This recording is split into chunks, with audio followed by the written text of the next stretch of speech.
दीप education 01 पर आप सभी का हार्दिक अभिनंदन करता हूं। फ्रेंड्स, आज ब्रह्मास्त्र सीरीज के तहत तीसरा सेट है, देख लेते हैं। तीसरा सेट का पहला क्वेश्चन, पहला है ब्रह्मांड का अध्ययन क्या कहलाता है। ब्रह्मांड का अध्ययन कॉस्मोलॉजी कहलाता है, जबकि भूकंप का अध्ययन सिस्मोलॉजी कहलाता है। माइकोलॉजी कवक का अध्ययन कहलाता है। वायरोलॉजी वायरस का अध्ययन कहलाता है। उसके बाद क्वेश्चन नंबर 2 देखते हैं। बिग बैंग सिद्धांत का प्रतिपादन किसने किया था। इसका आंसर हो जाएगा जॉर्ज लेविंटर। उसके बाद देखने तो क्वेश्चन नंबर 30, सबसे बड़ा तारामंडल कौन सा है। इसका आंसर हो जाएगा सेंट्रोस। उसमें देख लेते क्वेश्चन नंबर 4, किस ग्रह के पास कोई उपग्रह नहीं है। तो इसका आंसर हो जाएगा बुध और शुक्र। उसके बाद देख लेते हैं question number 5, sea of tranquillity कहाँ पर अवस्थित है। इसका आंसर हो जाएगा चंद्रमा पर अवस्थित है। उसके बाद देख लेते हैं क्वेश्चन नंबर 6, ब्रह्मांड में विस्फोटित तारा क्या कहलाता है। ब्रह्मांड में विस्फोटित अभिनव तारा कहलाता है। उसके नंबर क्वेश्चन नंबर देख लेते हैं 7, किसके बीच की औसत दूरी को खगोलीय एकक कहा जाता है। सूर्य और पृथ्वी के बीच की दूरी को खगोलीय एकक कहा जाता है, जिसे प्रकाश वर्ष में मापा जाता है। उसके बाद देख लेते हैं क्वेश्चन आगे।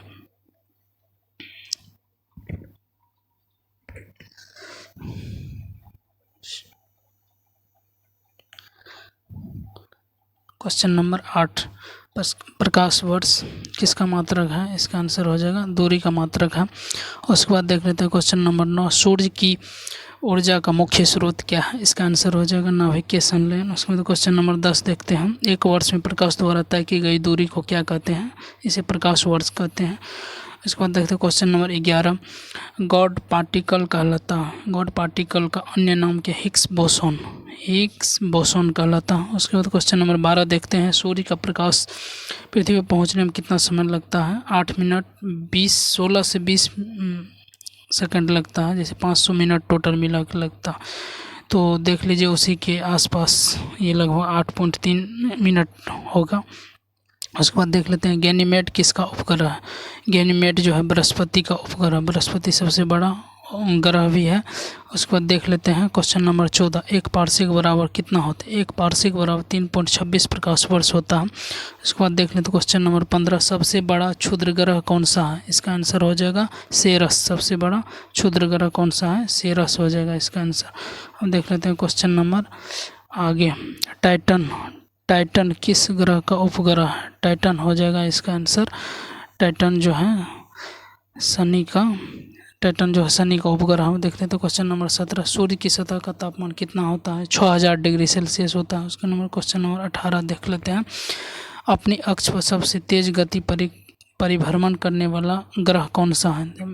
जो ये इसका आंसर हो जाएगा बृहस्पति, क्योंकि ये समथिंग 10 घंटा के आसपास में एक चक्कर पूरा कर लेती है अपने अक्ष पर। उसके बाद देख लेते हैं क्वेश्चन नंबर 19, सबसे चमकीला ग्रह कौन सा है। इसका आंसर हो जाएगा शुक्र। लाल ग्रह मंगल को कहा जाता है। उसके बाद देख लेते हैं क्वेश्चन नंबर 20, एक प्रकाश वर्ष बराबर 9.46 गुना 10⁻12 किलोमीटर, जबकि मीटर में पूछेगा तो 15 हो जाएगा। 9.46 गुना 10⁻15 हो जाएगा। उसके बाद क्वेश्चन नंबर 21 देखते हैं। आकाशगंगा किसके कारण नीला दिखाई देता है। इसका आंसर हो जाएगा प्रकीर्णन के कारण। उसके बाद देखते हैं क्वेश्चन नंबर 22, क्षुद्र ग्रह किन दो उपग्रहों के बीच अवस्थित है। क्षुद्र ग्रह ये मंगल और बृहस्पति के बीच अवस्थित है। उसके बाद देख लेते हैं ब्रह्मांड का मौलिक कण हिग्स बोसोन कहलाता है। उसके बाद देख लेते हैं आगे क्वेश्चन।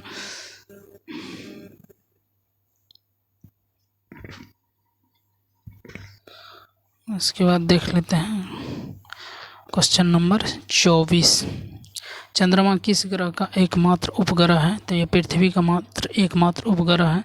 भोर का तारा, सांझ का तारा किसे कहते हैं, शुक्र। उसके बाद देख लेते हैं भू स्थिर उपग्रह कितनी ऊंचाई पर स्थापित किया जाता है। 36,000 किलोमीटर पर स्थापित किया जाता है। प्लूटो क्या है, यह बैनोग्री की श्रेणी में इसे रखा गया 2006 में अंतर्राष्ट्रीय खगोल संघ की बैठक में।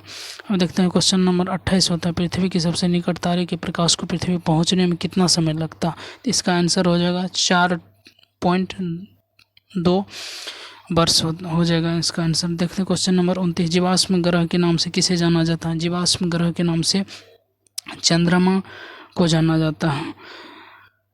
क्योंकि जीव का अंश मिला है, इसी कारण जीवाश्म ग्रह कहते हैं। उसके बाद देख लो क्वेश्चन नंबर 30, सबसे कम समय में सूर्य की परिक्रमा कौन करता है? सबसे कम समय में सूर्य की परिक्रमा तो बुध करेगा, सबसे अधिक समय में तो वरुण करेगा। यहाँ एक और क्वेश्चन है, सबसे कम समय में अपने अक्ष पर परिक्रमा कौन करेगा? तो इसका आंसर हो जाएगा बृहस्पति। जबकि सूर्य की परिक्रमा पूछेगा, इसका आंसर हो जाएगा बुध। अब देखते हैं क्वेश्चन नंबर आगे।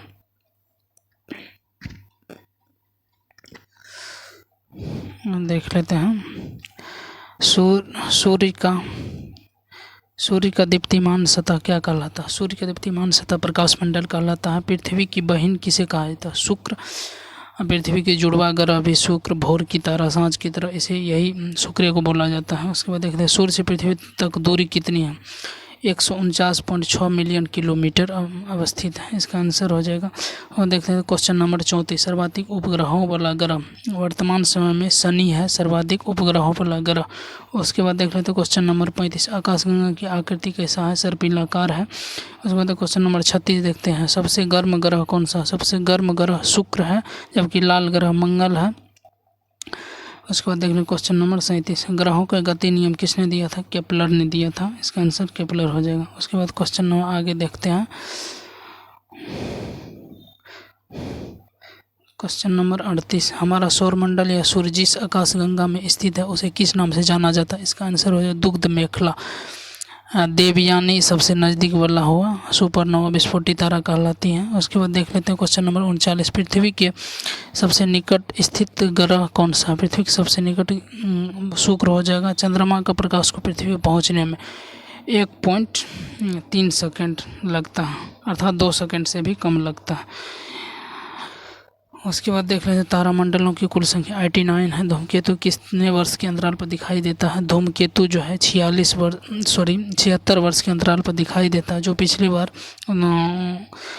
अभी 2062 में दिखाई देगा, उसमें से 76 घटा दीजिए तो निकल जाएगा।